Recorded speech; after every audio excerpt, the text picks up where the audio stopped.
The gym industry has been hit hard during the pandemic. Blair McHaney is with Washington Fitness Alliance. I just got the newest data. We have lost 28% of gyms and studios in this state. 254 have closed permanently, and more will close permanently over the next 6 months. But Belltown Strength and Conditioning was able to hold out. In fact, it moved into a much bigger space and now focuses on smaller classes. Today, New York City's mayor announced that many indoor venues like gyms, restaurants, and entertainment venues will soon require patrons to show proof of vaccination. And I think it's a lot to ask small businesses to ask for the vaccination cards and put your employees sort of in harm's way to do that.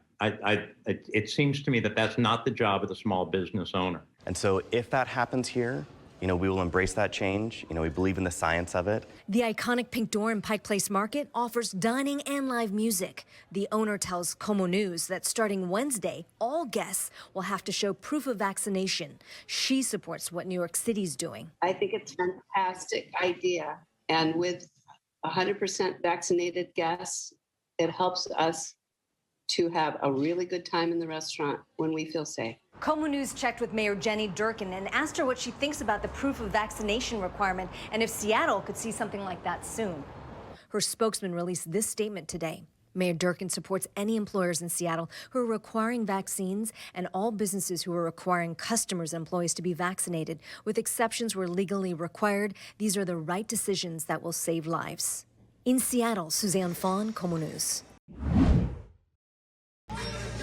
Absolutely, Marion. I've got my mask ready to go in case people get too close, but I've got a wide berth around me. But take a look behind us here. They're getting set, enjoying the National Night Out. It's outdoors and people are spread out, so masks are not an issue. But how about indoors at public settings? Should the governor issue a mandate? People have been enjoying a sense of freedom for the last month, ever since the governor opened the state up.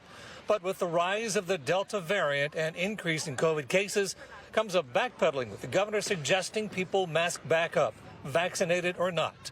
Public health leaders are worried. I would kind of upgrade it from a recommendation to a request at this point to mask up indoors and to have our proprietors support that in their settings. The mask guidance from the governor is doing the trick, says Dr. Ali Mogdad of the Institute for Health Metrics and Evaluation. So that's encouraging news.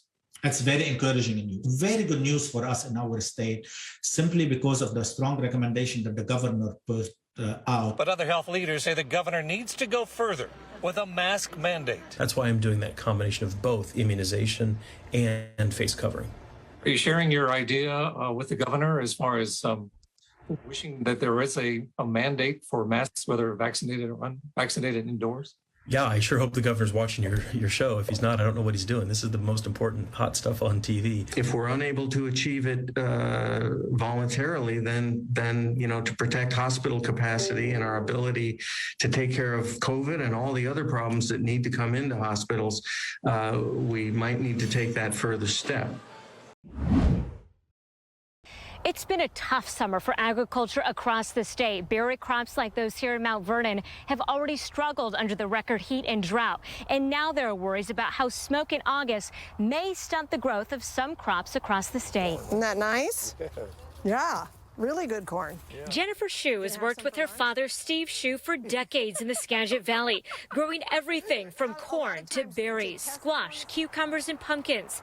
She says a long stretch of thick smoke could hurt their crops. It makes it harder because, as you know, plants need to breathe as well. Last summer, she says dense haze made operating the farm a challenge. What was the impact you saw to smoke last year? Oh, it was incredible.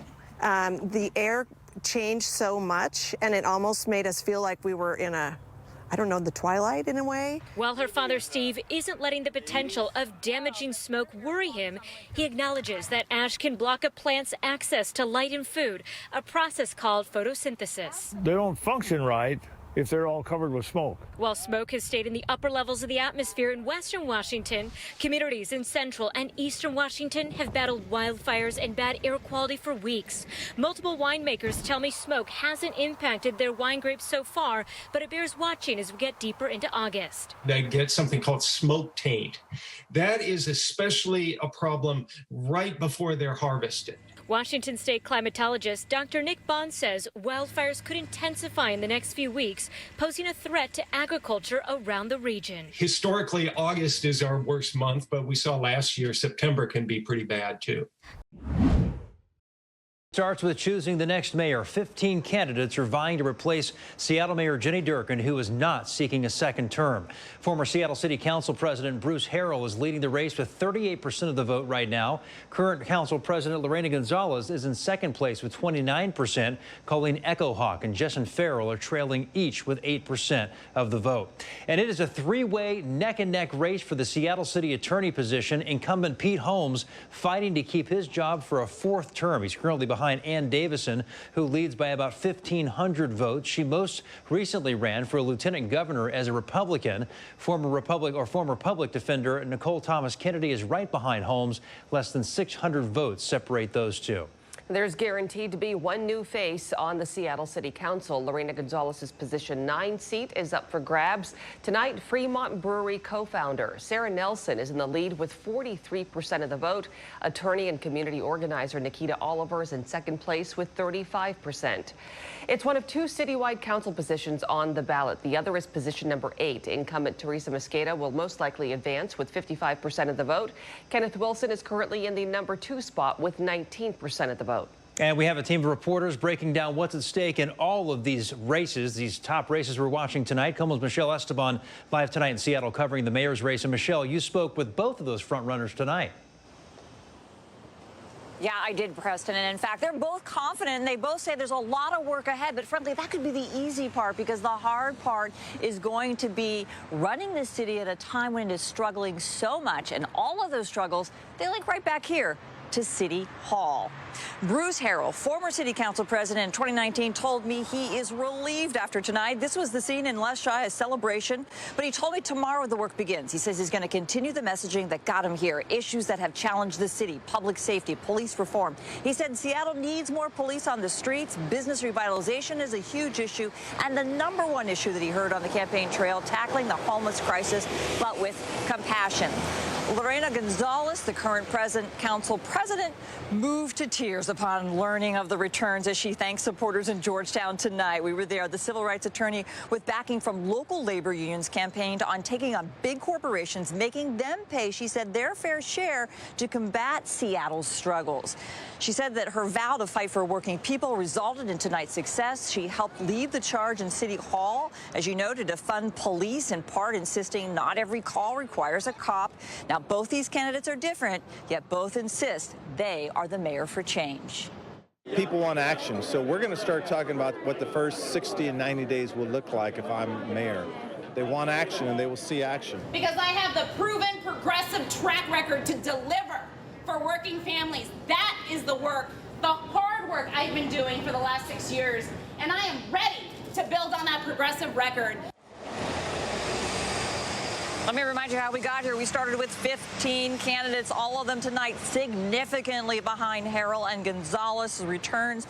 Colleen Echo Hawk was the closest with just over 8%, followed by State Rep Farrell as those ballots continue to be counted. We also reached out to some of the other candidates, including Echo Hawk. Haven't heard back from her. But one of the things that I did want to underscore is that the polling, the political analysts that we talked to, really projected this.